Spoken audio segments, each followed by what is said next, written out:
Your brand may be staying on top of current trends, but are you agile enough to stay relevant, resilient, and successful as customers, competition, and the world continues to change at a breakneck pace?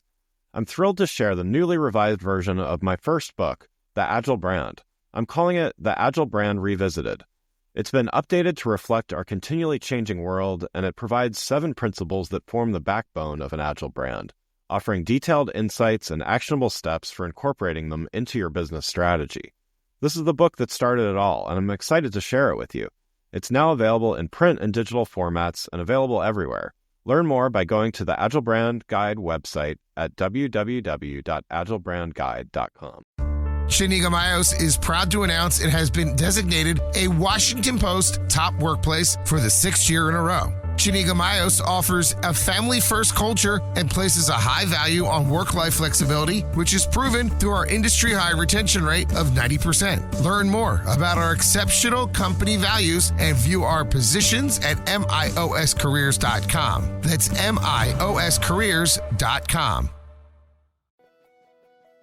Welcome to Season 4 of The Agile Brand with Greg Kihlstrom, where we discuss business agility through customer experience, employee experience, and digital transformation.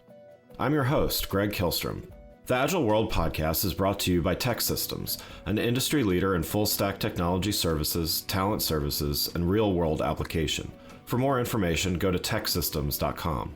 To read more about the topics discussed on this show, you can go to my website at gregkihlstrom.com and read my latest articles or get a copy of my latest book, Meaningful Measurement of the Customer Experience, now available on Amazon and other retailers.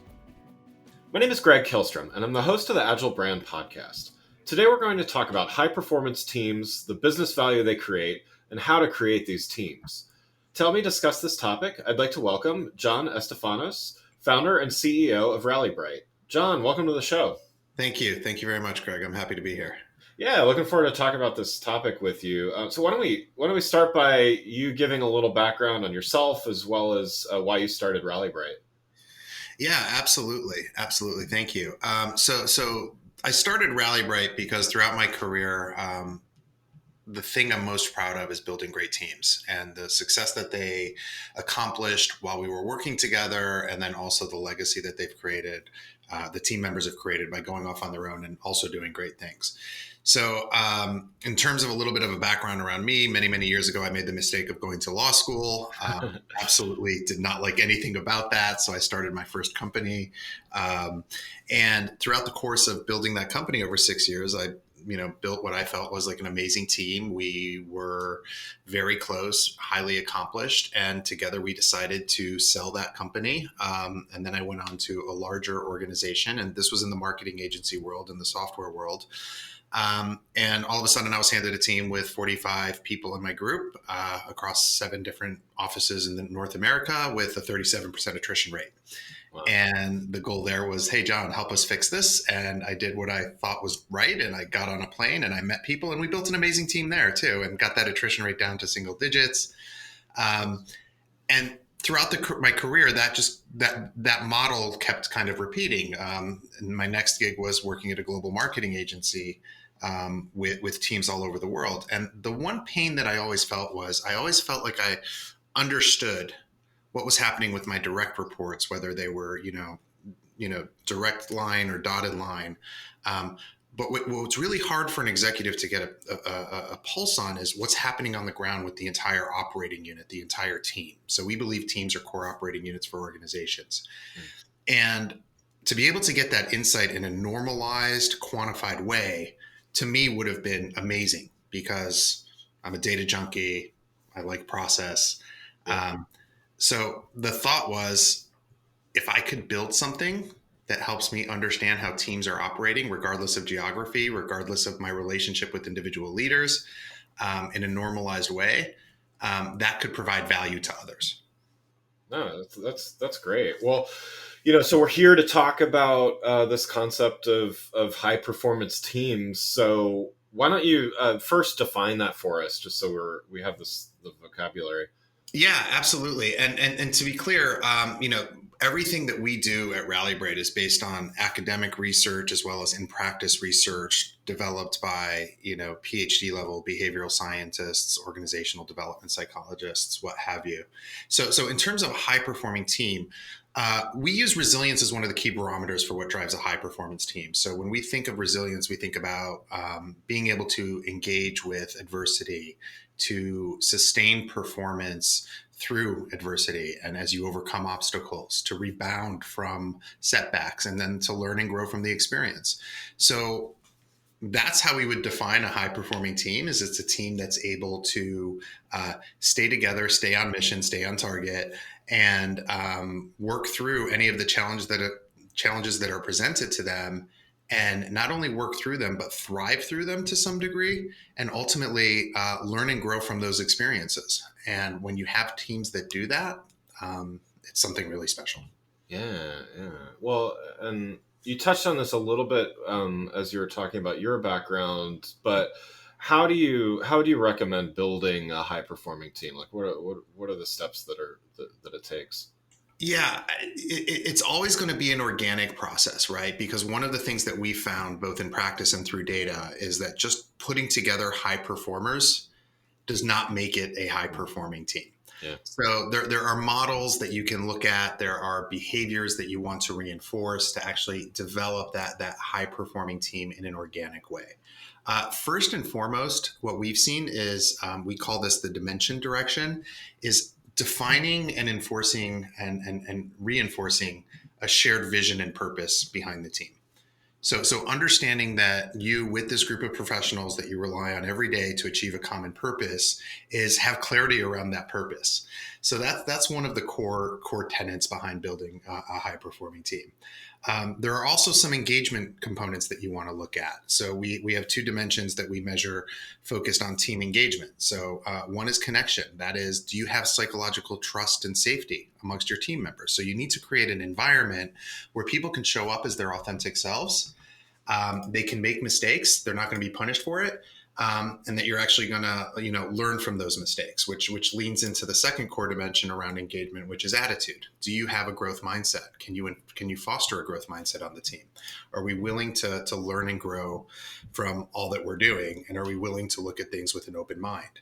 And then on top of that, you want to drive things like shared optimism and a competitive spirit on the team. So those are some of the founding, principles that we found have led to development of high performance teams. And then going a little bit deeper, there are two other components. One is really around how do you measure performance, not necessarily from your kind of business metrics, whether that's a CRM or your financials, but really around, as a team, are we performing in an optimal way? Do we have shared accountability and commitment to one another? Do we have a bias for action? Are we doing the things we say we're going to do? And being able to measure that and hold one another accountable for that is also really, really important.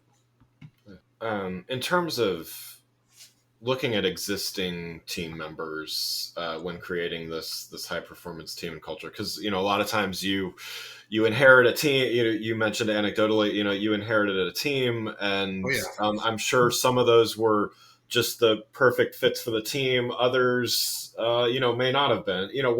What are criteria that help you understand if an existing team member can really make the cut to this high performance team? Yeah, I mean, I think what we're talking about is like, are there behaviors that individuals are exhibiting that maybe aren't contributing or optimizing the overall team performance? Yeah. And I think it's always interesting. And just for clarity, we measure only at the team level. So we really try to look at teams as these cohesive units. But of course, teams are made up of individuals, right? So, just recently over the summer of 2021, we ran a study across North America to look at how inclusion and belonging drive team performance. So I think when you start looking at teams and how individuals contribute to teams, one of the things you always want to think about is, are we fostering an environment of inclusion and collaboration? And are we driving things like psychological safety and belonging? And when we have environments where that's not necessarily the case, I think that's where we begin to see some of those effects on the overall team performance. So one of the things that we always consider when we're looking at kind of building these high performing teams is, is the environment inclusive? And are we giving everybody a fair shake? And if we're not, we have to look at the behaviors that are contributing to that. But we normally would say you want to look at that at the team level versus the individual level. How do you relate high performing teams with business value? What are some of the ways that you've done this, and what kind of value can these teams create that underperforming ones just simply don't? Yeah, we've seen some incredible results working with some great organizations and some phenomenal teams. So, at the executive level, when we see teams that are high performing, they're driving that shared vision, that shared purpose. They're pushing that optimism with an organization, and on top of that, when they're aligned with the organizational values or they're creating those organizational values, we've seen companies thriving. That's either through kind of top line growth, revenue wise. One of the key indicators that we always look at is if you are driving these inclusive teams and you are giving everybody a seat at the table, how is that affecting attrition? So voluntary turnover is something that we look at. Are people leaving? And we found, for example, that by increasing the inclusion, that people are 10 times less likely to leave within an organization. So that's one of the core metrics that we look at. But in other cases, we've worked with, individual contributors becoming team leaders and helping them, identify their clarity. And in that case, if it's a group of engineers, it's, are we delivering better code faster with less errors and higher customer satisfaction? So we look at that anecdotal business evidence coming out of teams that are high performing, and what we've seen is a direct correlation in terms of the high performing teams delivering better results. What about leadership's role in doing this? What's obviously it takes commitment and focus at the team level, but what is leadership's role in not only creating but sustaining these high performing teams? Yeah, that's a great question. Number one, I would say is openness, right? Like we get questioned a lot. What if people don't want to see what the results actually are? What if we don't want to see where our problems are, or what behaviors we should be focusing on, because we feel like it's going to be too much work for us to take action on that? Obviously, that might not be, a good indicator of a high performing team if the leaders are open, right? So generally, first and foremost, it's that openness and transparency, being able to really kind of take a step back and say, we have real interest in understanding on how to improve. So it's that commitment, right? It's that commitment, just like we talked about around the teams, also around the individuals. Are we willing to engage with adversity or challenges? Yeah. If we are engaging with those, can we sustain our performance through them? And can we actually come back stronger and having learned something? So when you have a leader who's willing to engage, they're willing to work through what they need to with the collective voice of the team, and the team feels empowered, and that's definitely driven by leadership. The behaviors that drive openness and authenticity and psychological safety, those are all modeled after what a leader supports, encourages, and actually presents on their own. Yeah. So those are the big things that we've seen. Yeah. And as far as measurement, I know you touched on this some already, but what are some of the ways that you measure performance and that you can tell how your team is performing? I would say, both more immediately as well as over time.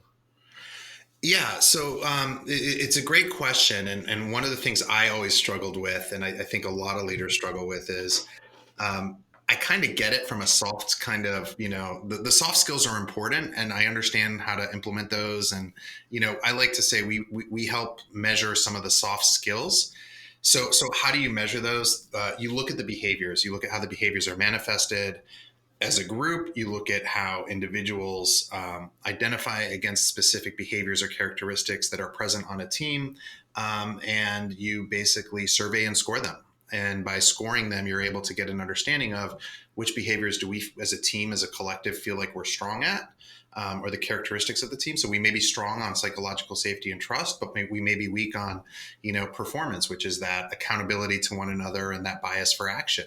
So by being able to have a model or a rubric by which you can measure these things in a quantifiable way based on how people present against specific characteristics, that's step one. When you look at measuring over time, or how do you sustain that over time, everything that we do, at least at RallyBright, is we look at things from a longitudinal basis. So, it's a lot easier to understand what's happening when you're looking at a trend or a line versus when you're looking at a single point in time.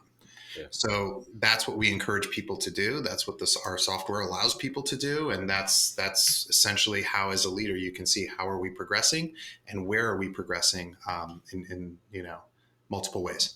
So, with so much talk about the Great Resignation, there's other names floating around as well, but that seems to be a common one. Do you think building a high performing team can help mitigate some of the things that cause it? So burnout, lack of motivation, other aspects. Is that team dynamic and a high performing team dynamic, part of the solution, I guess? Yeah, 100%. And actually, we, in terms of where we were as an organization 2 years ago, we were really focused on performance and dynamics. So really, the performance attributes of how a team delivers business impact, and then also how people work together. The Great Resignation has changed everything, and or the Great Reshuffle, or whatever else it's called, right? We knew early on, and I would say even prior to COVID, we started to work on how do we drive greater inclusion on teams and belonging, and drive better collaboration amongst diverse teams. So we've actually shifted our branding a little bit, and to say we help build high performing and inclusive teams, because, as I alluded to earlier, we ran a study over the summer based on work that we've been doing with many of our customers, to really look at this concept of inclusion and belonging. So how do you mitigate against the Great Resignation? We found that organizations and teams that have individuals with a high sense of inclusion, and we define inclusion as both psychological safety and belonging, their people are 10 times less likely to leave. So turnover intent is 10 times less likely in the top quartile of organizations in terms of inclusion. Yeah, that's really interesting, and I think that's having worked a bit in this space and in some different ways. It is interesting how their retention and is still a challenge. It's just it looks very different right now versus a couple of years ago. So it's interesting that you were able to kind of use the same principles, but still still work in the same area. Yeah, and I think it's absolutely relevant, right? Because as a leader, you want to make sure that everybody is feeling like they can contribute, that they're contributing, that they can connect to one another. And what we've seen over the last 2 years has been a paradigm shift in terms of the workplace. Obviously, even prior to COVID, we were talking about remote work and hybrid teams. But what we've seen is, now only a third of people want to return to the office. Burnout's at a 12-year high. 40% of people are looking for new jobs.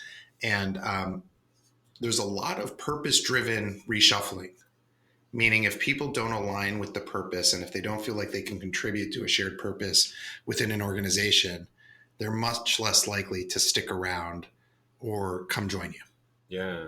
Well, and to the point about the remote and hybrid, what have you seen in is it harder to get teams aligned? Is it the same? What have you seen from because you have an interesting purview over this as far as team dynamics. So what are the trends that you're seeing? Yeah, so we've seen three major trends. Number one, that connection on teams, that interpersonal relationship amongst team members specifically. That actually has gotten a lot stronger, or it got a lot stronger at the beginning of the pandemic and maybe for the first 6 to 12 months. Yeah. And the hypothesis there, and originally we were worried about that. We were like, oh my gosh, relationships are going to deteriorate. But we found relationships within teams have actually gotten stronger, or got stronger initially, because people were more empathetic. We were all going through the same kind of work, school, life shuffle, right? Everybody from the CEO down to the frontline workers, we were all worried about what was happening. So that actually got stronger, and now we're actually seeing a bit of a barbell effect on things like psychological safety and communication, because there's a group of folks that have kind of gone through everything together on a team, and they're either people coming into the team that are taking some time to ramp up and get connected, or there are some people that are falling off a little bit through basically just COVID fatigue. Yeah. So that's interesting. So we're encouraging leaders to look at what was so great at the beginning in terms of those relationships and reinforce that. Once again, learn and grow from the experience, rebounding and learning from adversity, how to continue to leverage that. So that was the first trend that we were really excited about. The second one is we measure something called alignment or adaptability, and that is, how do we as a team work with other groups within the organization? So as a sales team, how do we work with marketing? As a legal team, how do we work with operations? And what we found is there's been a steady erosion amongst how teams work with other departments or other teams within the organization. And I think a lot of that is due to frayed connective tissue within organizations, right? Like, you can't walk down the hall and ask somebody in legal to review a contract real quick, or just a clause, right? You people aren't even really picking up the phone anymore, because everything is a Zoom call, and you've got to schedule it, and you've got to find, So that's the other thing. And then the third trend, and the one that we're most optimistic about, is we found that organizations and teams with that strong shared purpose that's aligned with their organizational values have actually been thriving through the disruption of the past 2 years. So, from a business perspective, we're seeing like really strong growth. We're seeing those lower attrition metrics. From a startup perspective, the startups that we've worked with, and we work with everything from, small startups to unicorns to some of the biggest tech names in the world and industrials in the world. But what we've seen is, they're raising more money and they're hitting their objectives a lot quicker. Nice. So values are important, especially when values incorporate things like inclusion and purpose and adaptability and those types of things. Absolutely. Yeah, that's great. Well, one last question before we wrap up. Sure. Do you have any recommendations for something the audience can read, watch, listen to, just to get some more information and about what we discussed today? Yeah, I mean, there are so many great resources out there. One of the things that I like to look at on an almost daily basis is like the Harvard Business Review kind of updates, the MIT Sloan Business updates. I think ultimately there's a lot of chatter out there around what we can do here, and what I've found is, there are some of the standards. I think, folks like Adam Grant provide great perspectives. He's out of University of Pennsylvania on the world of work and how that's changing. So I like to follow his stuff. But ultimately, look, I mean, one of the core things that we've discovered or continue to kind of investigate as an organization and as a company is the principles behind building great teams and supporting your people and driving great engagement. They're not super complex. So there are tons of flavors out there. Find the one that suits you the best, or the voice that suits you the best. But the principles aren't necessarily rocket science. And a lot of us feel like it's just common knowledge. It's putting it into practice, tracking it, and reinforcing it.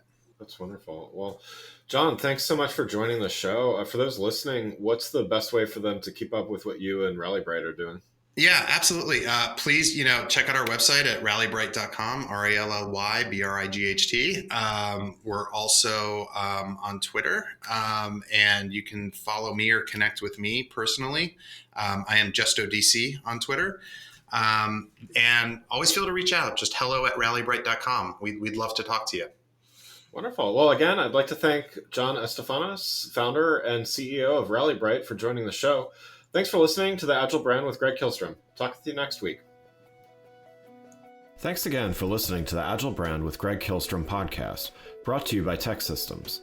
If you enjoyed the show, please take a minute to subscribe on your podcast channel of choice and leave us a rating so that others can find the show more easily.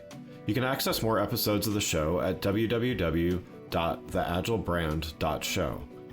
To get a copy of my latest book, Meaningful Measurement of the Customer Experience, visit my website at gregkihlstrom.com. Until next week, stay agile.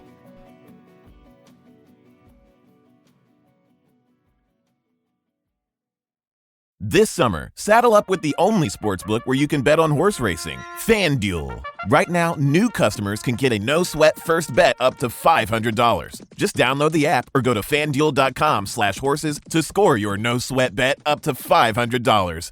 21 plus and present in Virginia. Offer valid on first real money wager of $5 or more. Verified FD Racing account required. Bonus issued in non-withdrawable racing site credit that expires 7 days after issuance. Max refund $500. Restrictions apply. See terms at racing.fanduel.com. Gambling problem? Call 1-800-GAMBLER.